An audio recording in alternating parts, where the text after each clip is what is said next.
Good afternoon, everyone. I'm Marvin Plackett, and today is Monday, April 20th. Greetings to residents, staff, and everyone else. A quick shout out to our receptionists. You know, at Episcopal Church Home and at our Welcome Center in particular, those receptionists, they are the front lines. As, of course, we all know, for 6 weeks we've been on essentially lockdown. No guests are permitted. The only people that are permitted to enter our premises are our staff and other direct caregivers and suppliers. Otherwise, no guests are permitted, but sometimes people don't think it applies to them. And the barrier has to be the receptionists. So we're very grateful for the work that they do as our gatekeepers, and of course all staff that enter our campus every single day, every single shift. They go through the receptionist, and when that occurs, their temperature is taken and they go through a screening. So all staff every single day go through that screening. Again, thank you, receptionists. Very pleased to report once again that we have no confirmed COVID-19 cases at Episcopal Homes. And remember, that doesn't happen just by accident. That happens as a result of the diligence of everyone. All right? The practices that we have put in place, they really make a difference. They don't offer us guarantees about the future, but certainly we reduce the likelihood of getting a case, and then we increase the likelihood that we will isolate the case if we get one day as a result of our creating of zones. Everybody sticking in their communities, sticking to their zones, wearing face masks when you're not in your units, frequent hand washing, social distancing. That is so important. Anytime you're around someone else, staying at least 6 feet apart. That's not easy, that's not fun. We want to hug, we want a handshake, but we can't. Not today, not right now. One day, life may go back to normal, but it's not there right now. So no cases, and once again, thank you for your vigilance. As you know, over the last few days, there has been talk about society opening back up. There have been demonstrations in a number of cities, including in the Twin Cities. There have been some small demonstrations, and there's been talk from the White House to some governor's offices, et cetera, about opening society back up.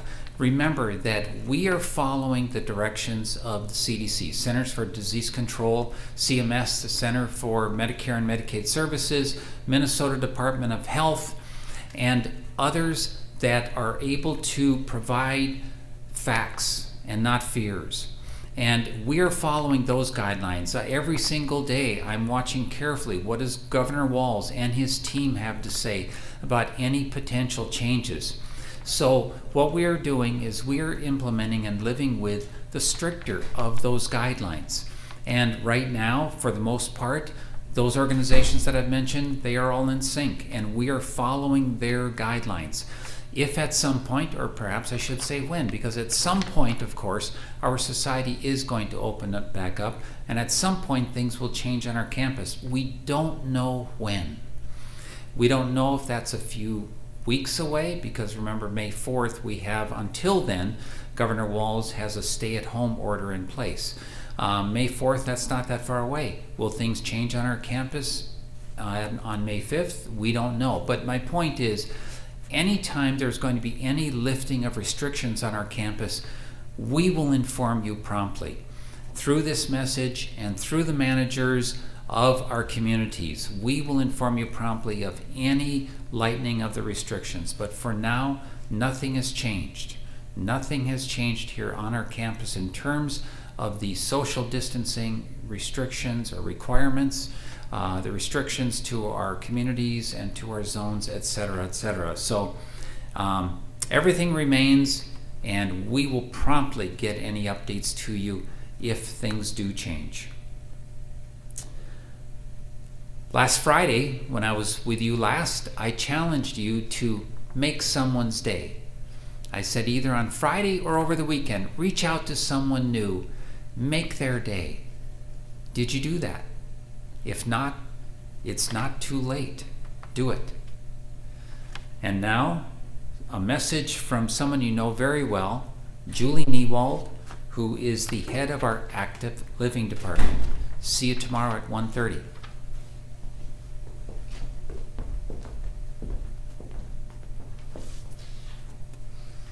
Hello all, I'm very happy to be back today to say a few words to each of you.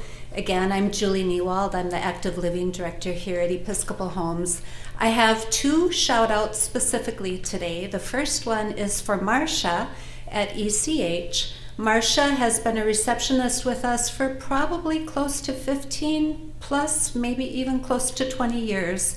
She's a dedicated employee, and I was thrilled to get an email from her this past week.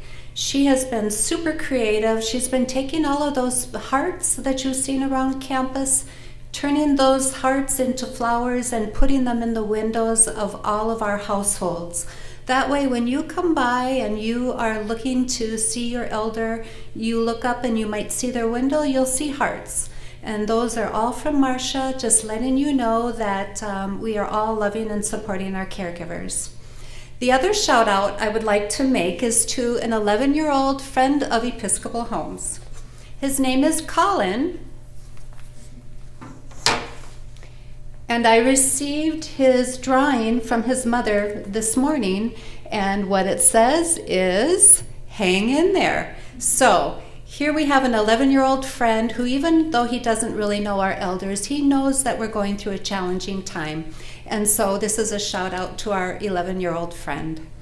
I'm excited to talk to you today a little bit about active living. So you know we have a website, of course. You know we have landing pages. We have rich information out on our website.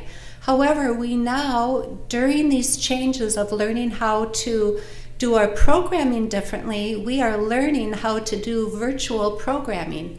So for spiritual life, creative ventures, and active living, if you go to our website and you click on the well-being page, it will prompt you to go to any one of our pages and find all sorts of information. For instance, on active living, there is streamed seated yoga. We have recipes. We have fitness classes that are being streamed, which Anthony, my colleague, will speak to. But one of the things that is mostly that ties into my heart is stories.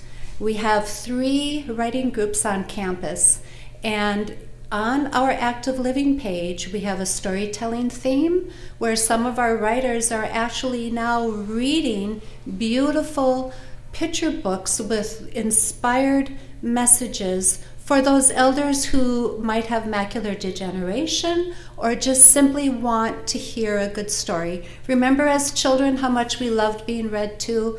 Our writers are rising to the challenge, and they are becoming orators and storytellers. But what I want to mention today is we all have a story to tell. Some are challenging, some are delightful and hopeful. Let me be the person to post those messages and those stories on your behalf. So we also have a writer's corner on our webpage. A lot of our writers are putting their writing out there. If you have a special story that you would like to share, please reach out to your immediate person at Episcopal Homes and they'll put you in touch with me. I'll help you get your story posted, or if you need somebody to edit and type it, I'll do that for you. It's important that we share our stories so that we can stay connected during this difficult time. So with that being said, I hope you all have a wonderful week.